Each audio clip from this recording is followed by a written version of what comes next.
Hello everyone, welcome back to my channel, The Importance of Temperance. I hope that wherever you are in the world, you're doing super well. I'm finally managing to get this done. I'm so super late with the Emperor video. I also saw that Masha has put up the Hierophant. I've been meaning to film this for the longest time. I just haven't been able to get to it. So I'll probably do back-to-back Emperor and Hierophant trumps. So here we are. We've got a bit of a rainy night tonight, so I'm cozied up at home after work. And so I've got my 5 Emperors. I picked them ages ago. I just haven't been able to get on to film this. Now, the one that I have here is the Radiant Wise Spirit Tarot. This is my kind of favorite RWS because I love the colors in it.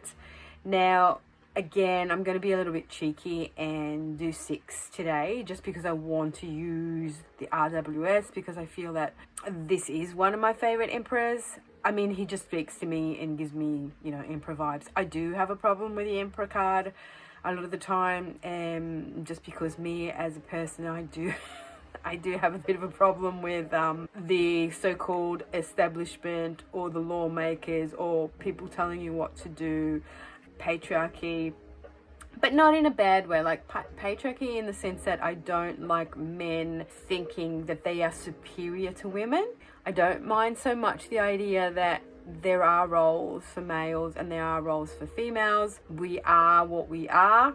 We are born how we're born, and we do have certain roles to fulfill. What I don't agree with is when we come to say that men are superior to women. That's where I have an issue with that.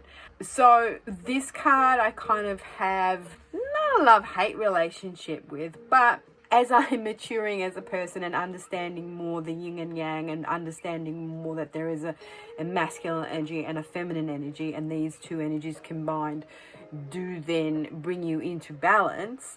So as I'm understanding more about alchemy and as I'm understanding the forces of polarity, there's a negative and a positive, there's a light and a dark, and both have their importance, then I can get behind and understand that yes, we have the Empress. The Empress is unbounded fertility growth, which means she doesn't have any boundaries to define her because she's just this growth. She keeps on growing. She is Mother Earth. She is in nature. She is fertility. She is, you know, all these things that creates, and she is forever creating. And so then you actually then need to have some boundaries, because if you have all this energy and you don't kind of like direct that energy and have a plan with that energy, sometimes then you can burn yourself out. And that's where the Emperor comes in. So the Emperor comes in to give you a foundation and a stability and some boundaries wherein that creativity can then, you know, actually root down and begin to form into something concrete. So when we come to the 4, as I understand it, from the 1 there's the 2, comes the 2, and the 1 and the 2 form the 3, and then from the 3, which is creation, you know, coming into the material, then we actually have grounding down. So number 4 is setting those boundaries, not in stone so much, but creating a foundation from where we can build something. You know, like every nation has their own laws and things like that. When I talk about law, I talk about universal law. And universal laws are those laws that if we actually lived by, we would live in peace, and we would live in prosperity, and we would live in grace. And the unfortunate thing is that man comes along and decides what they think the best law should be, and then that becomes unfair because one law is okay for someone and then that law is not okay for another, and then everything sort of goes to shit. Yeah, and that's just the way it is, my friend. I mean, my belief is that when man steps in and decides that, you know, they're going to decide for everybody else, you know, what's good and what's bad, then we're going to have a problem. So this is why when we come back to universal law, then we are on the right track. So all of this to say, as I'm maturing as a person, I'm coming to understand that everything has a place, and masculine energy is very important, and to embrace masculine energy is to embrace the yang, so the doing, the spark, the seed, the energy, and we need the yang with the yin. Yeah, because otherwise, you know, in everything based on universal law, you have a plus and a minus, you have the feminine and you have the masculine. Without feminine and masculine, you can't procreate, you can't generate, you can't create, and then everything comes to a standstill. All right, so we will say that this is one of my favorites, and then from here we will go on to other ones that I find super cute. So one of the ones that I find fun is this Emperor from the Tarot de Calotides, or Calotides as I call it, which is the Fournier deck, and he is like, I think, the Sun King.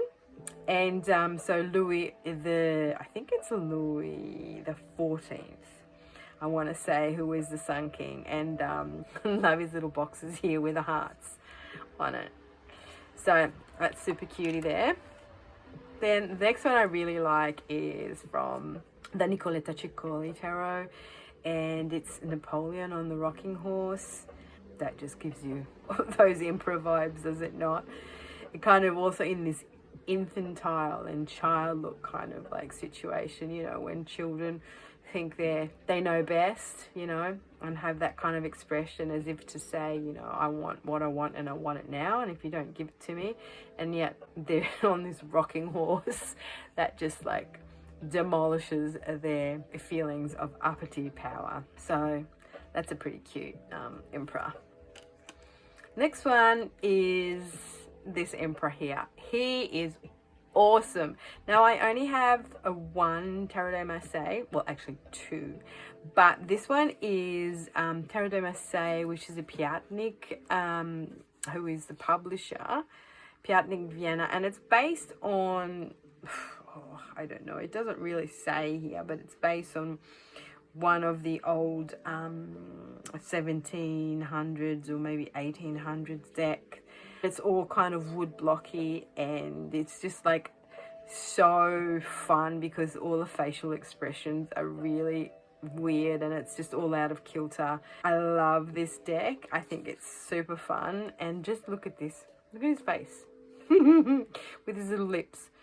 I have sort of explored Tarot de Marseille with this deck. I just find it really fun. I love the expressions. So I don't use it a lot, but I just love the Emperor.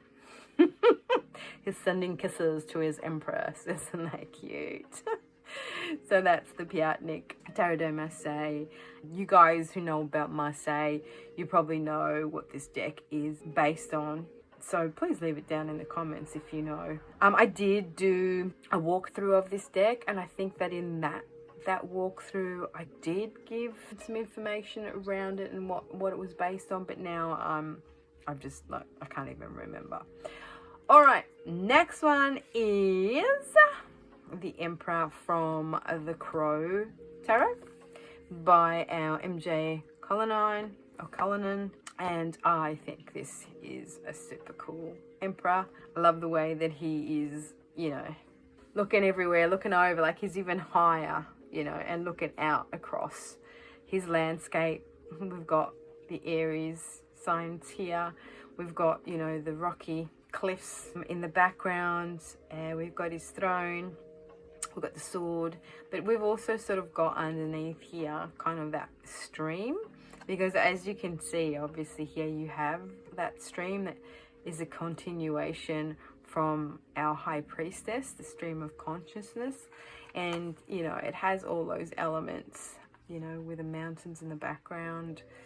And we've got the sword there instead of scepter there. And here, the Emperor is looking straight at us, whereas here, Crow is looking to the left, which is really interesting because that's the same with the Tarot de Marseille. They're both looking left, so they're both looking towards the Empress, which I find really interesting.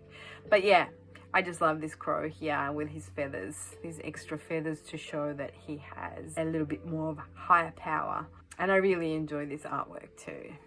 And last but not least is one of my newest decks, which is from Danny Mystic, which is a Mystic Masters, and this is our Emperor, and he reminds me of probably Mars, you know, like in his outlook here with all his red attire, and he's got his shield underneath. But with this imprint here, this is kind of Danny's artwork that she's poured across. It kind of looks like one of those massive tires, you know, them tires with the treads. That's what that reminds me of. But he gives me Mars vibes in the sense that, you know, he's ready to rock and roll. You know, he's showing his armor. He's all in red, and he's you know, ready to go into battle to defend his territory, his kids, his home, what belongs to him. And he's doing it in a way that doesn't look too aggressive, you know what I mean? He's sort of casual about it. But then at the same time, you know, he's saying, don't mess with me, don't mess with me. So yeah, that's kind of my emperors for this really brief video, guys. Sorry, it's been super fast, but yeah, I just have to get it out there, you know. I've been meaning to film this forever and I just haven't had the time. So there you go. Hope you enjoyed it, my emperors. And until my next one, have a good one. Ciao,